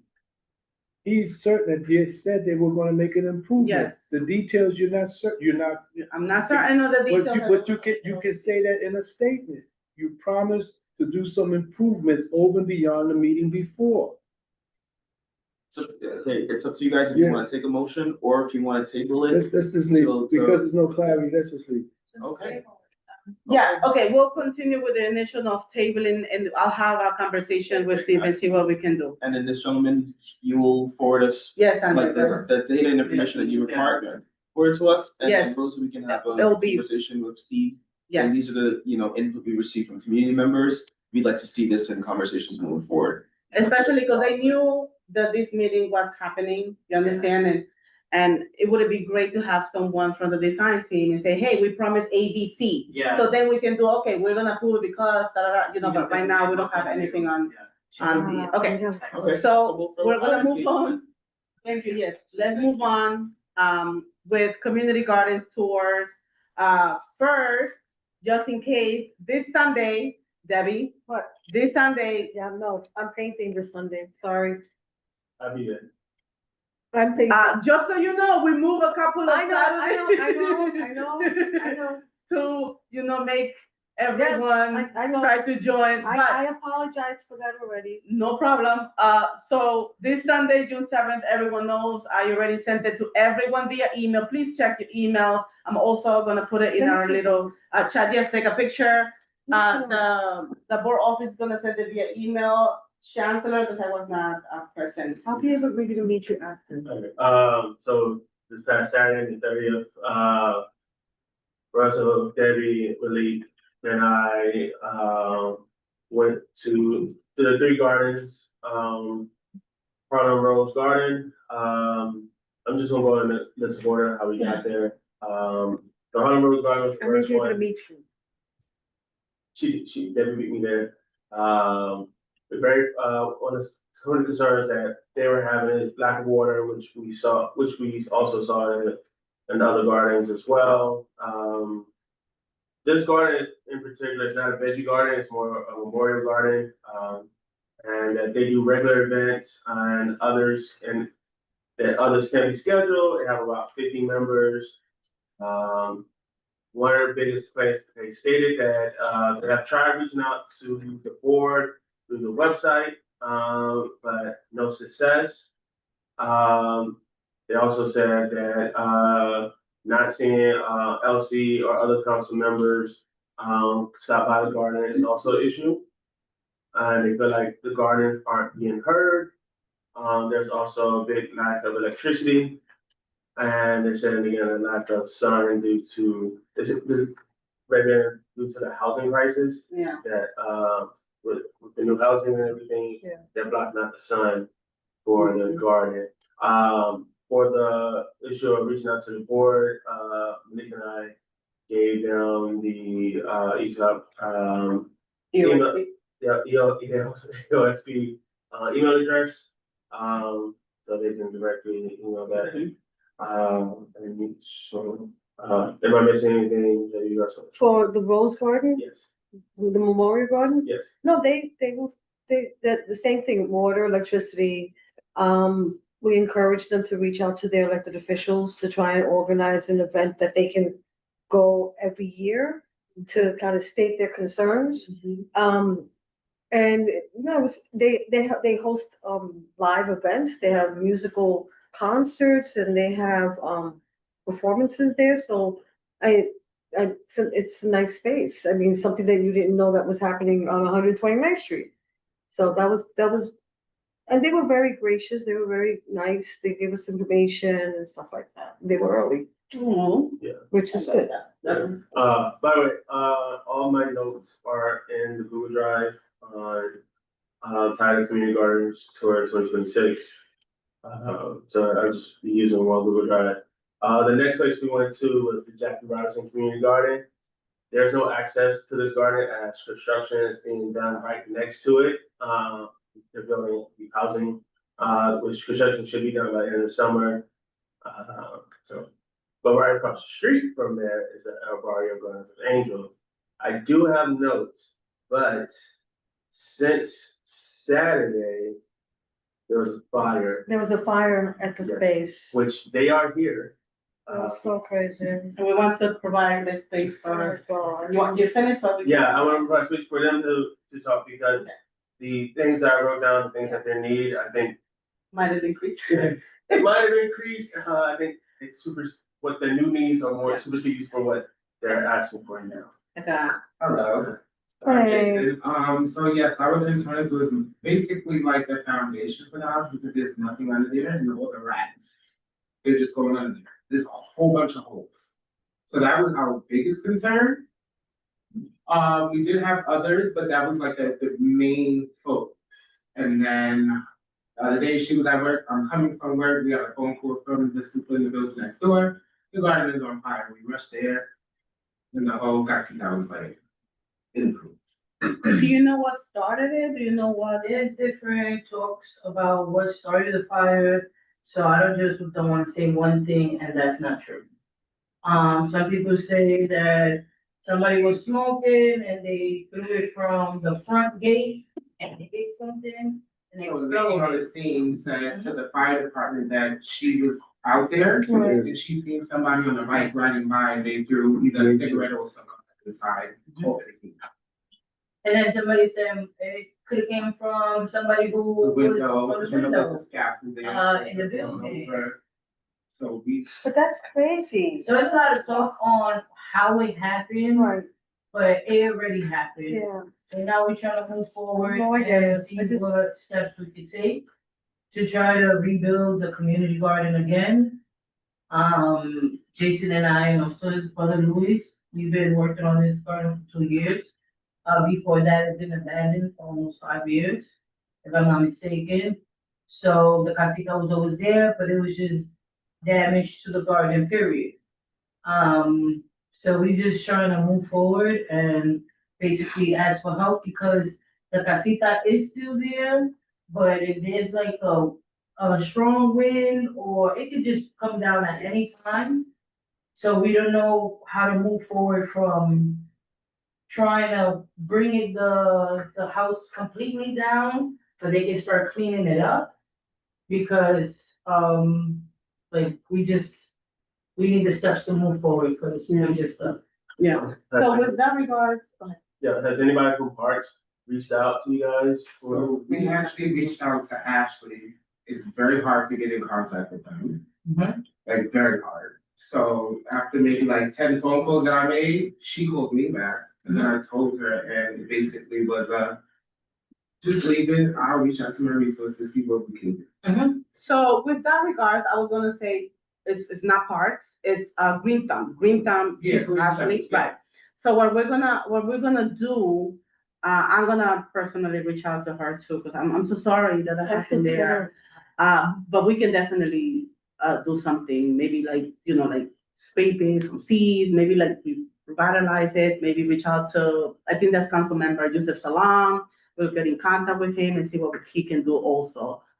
There's definitely a lot of resources and we'll get it back in track. Much appreciated. Thank you. I just feel so bad because we took such pictures there and we found we found a little gem and then, We literally had a conversation for you to come into the pantry. that's what I'm saying. We did it Saturday and then a week later. It's really, really sad because I was gonna have an activation there, but we'll get it back in track. Right. What day did it happen? Just so we can have. Yesterday. Yeah, yesterday, the day it's from. Yesterday, around from 2:30 to 3:05. Yes. Yeah, and then they sent me, I got pictures sent to me. Yeah, well, it's added. Yeah, and it was yesterday afternoon. It's so. But everything happens for a reason. You never know, it could be a lot better. Thankfully, nobody is hurt. It will. Amen. Right? Amen. It- Not that it could be, it will be. Yeah, so with that, regards, let's talk, okay, so we can see, I'll put everyone on the email. Send me your email, yes? Oh, I thought you were like, sorry. Okay, with that, we're going to move on with new business. Sorry, just quick question. Oh, Just on the community tours, I joined just because I saw it was on the Cynthia, agenda. hi. Hi. Just wanted to make sure there was any questions, and I'm really sorry to hear, Jason, about the casita and everything. But I will, yeah. Yeah, But no. That's great that you're here. We're gonna reach out to Cynthia and yourself to see what we can do about this garden and see how we can bring it back to life, like ASAP. You know, I'm sure like a lot of people will be more than glad to support, and also reach out to a council member, Jesus Solanco, that's District 9, and see what he can do also, you know, like gardens are very important. Is that District 9? Yes, that is District 9. 122nd? this one's a District 9. Yeah. We're taking off of Lexington. Okay, do you have anything else to add, Cynthia, by any chance? So Other it than was just Sunday? wanted to make sure. No, I just wanted to make sure there was no questions for the next tour that we have on Sunday. If everything's good, you know, I think I sent you an email with the dates for all the other 2 dates that we have. But if everything's good, then yeah, just want to make sure. Yeah, I did a little flyer with meeting Lydia's Magic Garden at 10 a.m. Do we have a rain group? Yeah, because it's supposed to rain in the Yeah, afternoon. it's supposed to forecast, big heavy rain. I'll be painting from 11 to 2, and then I can meet up with you guys. But We'll check on the rain, because if it's 20% rain, like we're okay. 30% rain, that we're fine. I've been in rain, like taking showers and everything, so we're definitely. well, I just did my hair. I was just gonna, for folks that are interested, it is the weekend that we have Open Garden NYC, so a whole bunch of gardens are having events during this weekend coming up, and this garden, the last stop, Carver Community Garden, is having kind of a planting event, like a free and public planting event for the community. We kind of planned it so that it was the last stop, so that folks can, you know, if anyone wants to stick around for the event after the end of the tour, you guys can, and the public can as well. But I think they're going to be potting plants, and I think maybe planting flowers throughout the garden, if I remember correctly. But they do have like a planting event at the garden. We'll catch the beginning of it. That's when we'll arrive, but you can stay for the rest of it if you'd like. Thank you for the invite. Definitely we'll check that. Okay, so with that, we're moving on to new business. We have 2 bills. If you haven't heard or don't know, WEAC has the Beauty Justice Act bill. And I personally have seen it and would love for us to provide, you know, like a letter of support, consider it. It's here. It's just in case if you haven't seen it, please. Do you have like a synopsis of it, basically, or summary? This is you're talking about the Justice Beauty Act, what it has in our cosmetics, lip gloss, or okay. What's it's on the And this ties into the woman that gave the presentation at our event, right? That too, yes. About the makeup and stuff like that. Yeah, with the Department of Health, right, and what are body lotions and creams, what they have and everything, how it affects and how it provides cancer, yada yada. So yeah, it all has to do with everything. I like the motion to Anyone needs any more time, or we're okay for someone to raise their hand and do a motion? Russell? Okay. No, you can do it. It's not a committee, it's not a committee of one. How's that? That's fine. That's typically Because, you know, we're supposed to do business, Right. and we're supposed to be here. He's not in the restroom. No, he's not. How do you know? Está hablando ya fuera. Okay, so let's do anyone please motion to, How do you say that? Thank Is there a you. motion to Yeah, ma'am. support this letter, this bill? If you got it in the room, Beautiful. it's just, Oh, you can, yeah. no, you guys. We got more, we can move around. He just- he won't be We're good. counted because he's not here. Sorry. Sorry, go ahead. I make a motion. I make a motion to support, this bill, the Beauty Justice Act, NYS Assembly Bill 8255. Make a motion to consider. Consideration of letter of support. I make a motion to consider issuing a letter of support for the NYS New York State Assembly Bill 8254 that enacts the Beauty Justice Act. Thank you. Anyone seconds that? I'll second it. Thank you, Chancellor. Can we do roll call? I don't know who's here. Rosa Diaz, Yes. Councilor Britt. Yes. Collins also, Senator McGarrett absent, Debbie Camillas. Yes. Russell Schuler. Agatha White. Yes. Yes, Schuler, the motion passes. Thank you so much. And next we have, this is a very interesting one. We have, another one considering a letter of support to require the Department of Sanitation to install and fill the dog waste bag dispenser on public litter baskets. Okay, Yes. so I have questions about this, right? Yes. Because we know East Harlem, they take away our trash cans, our public litter baskets, or still, exactly. The public litter basket away all the time. Also, there's not a lot of them. Right? No. There's not one on every corner. If we go past 96 on the east side, They have pretty ones. pretty one. So how are we ensuring that this is gonna happen for us? I feel like this is what we're gonna be ignored again. So thank you for that question. So City Council Speaker Julie Manning, Julie Manning announced it on May, I don't want to quote her, maybe 19 or something like that. And there was a big commercial when it comes to like scoop up your poop and we're tired of seeing so much poop, yada yada. Like it's an advertising everywhere. And so this is one of the, I think, 5 little bills that she put or whatever they're called. So I aim for pushing and pressuring the Department of Sanitation to do this. And I think we'll also send the same letter to Speaker Manning so she can know that we're paying attention to everything that she's doing.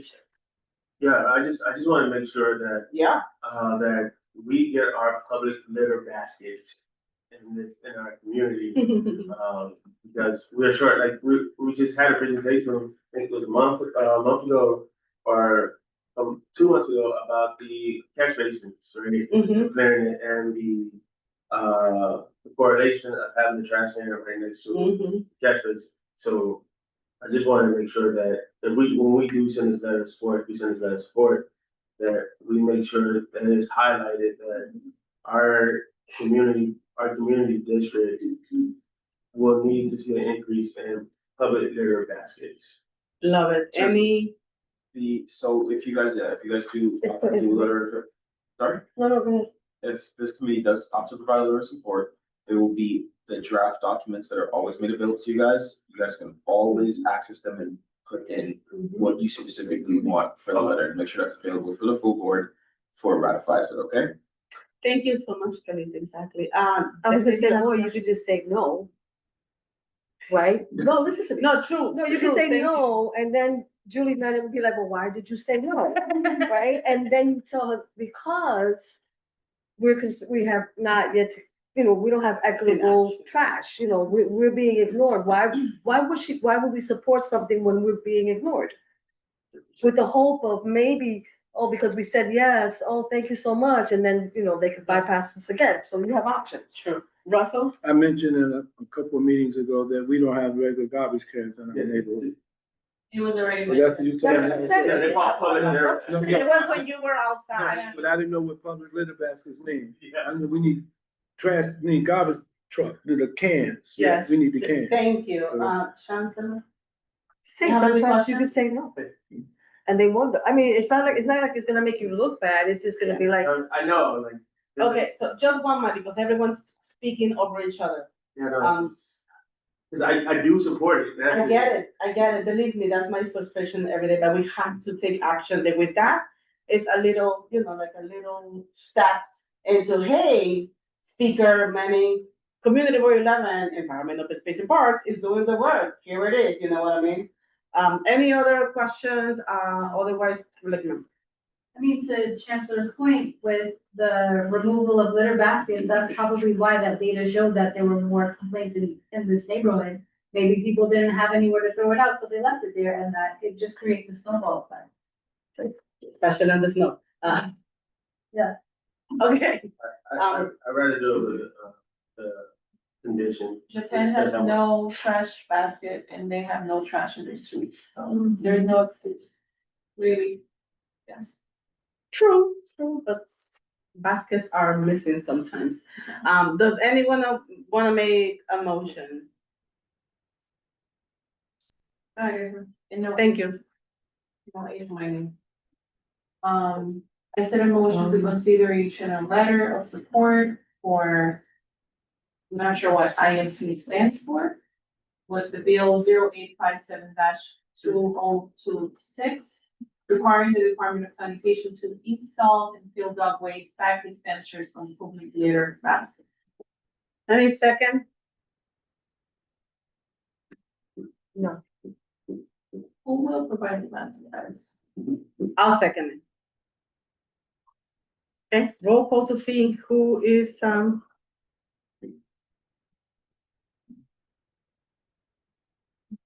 Yes? yes? Councilor Bright? I'll say yes, but I'm only coming back. Debbie Quinones? No. Russell Shore? I'll say yes to it. Agatha White? Yes. Motion carries. Thank you so much. Okay, and with that, we're moving on with executive budget request responses and district budget consultation. This is just for us, it's a little review. We have, or you have in front of you, the requests and the responses. Do you have? Is this one? Did we get a request? I think I saw it earlier from Leslie. I have it. You're not gonna be focusing on new requests. You're No. focusing on the executive responses for your requests Right. from, yes, that applies to this This is- fiscal year. So Don't this worry is- about Leslie's requests, or those, the new requests, you're gonna worry about throughout the month of September and October when you submit your new requests for the fiscal year 28, okay? Yes, so these are the responses to our request from last year. You're gonna be compiling questions No. regarding why, yes, so like earlier you said, why do you have to contact the city agency for, that's a question, right, exactly, right? So you compile those, you're gonna send that to Rosa, Rosa's gonna forward that to the district needs and budget committee. And that will be a part of scheduling the consultations with her. Or for City borough board? Yeah, sorry, No, I was gonna say borough board for some reason. no, for the district consultation, yes, I thought about it. I went the other way. So with this regard, we are going to, just a little quick overview because most probably we are going to meet in July to have these consultations and talks with these agencies. And we need those questions. Please, if we don't have them today, I seriously need them within a week. Because we are going to plan ahead and schedule meetings with the city agencies, hopefully in July. And see why they don't accommodate, why they can't support, why they can, it says that the agency has stated that they will try to accommodate these request with existing resources. We want to know by when. And how? And how exactly. So like, all these questions about, oh no, you need funding for this because where do I get the funding from? Or reach out to your city council. Okay, so we will be reaching out to our city council, the two of them that we have in this district, which is District 889. What else we can do to get the ball rolling, because I don't like that they never can accommodate sometimes, and No. exactly.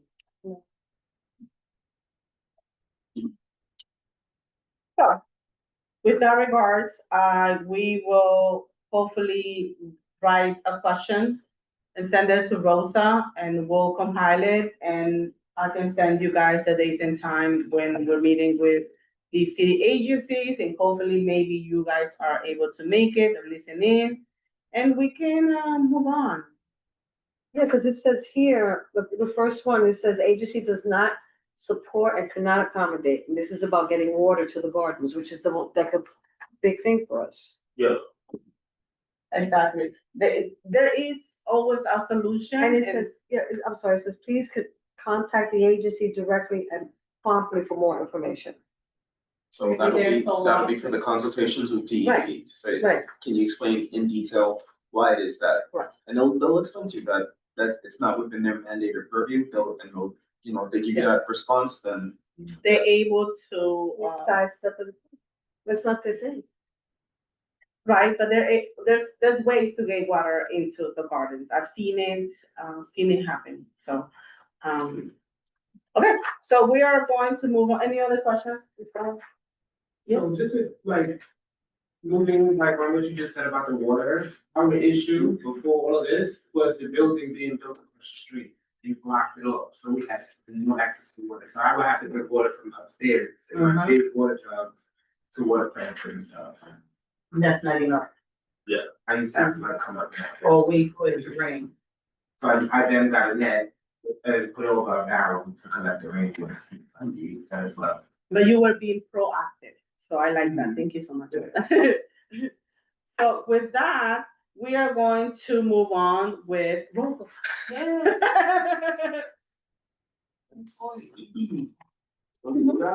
Presente. Chancellor Greg, present. Regent Porter's absence, Member Guerrero's absence, Debbie Quinones. Present. Russell Schuler. Present. Alonso White. Thank you. That's it. Meeting adjourned at 8:38. Have a good night. Yay. Please come to the tour. It'd be exciting, I promise. Oh my goodness. Yeah.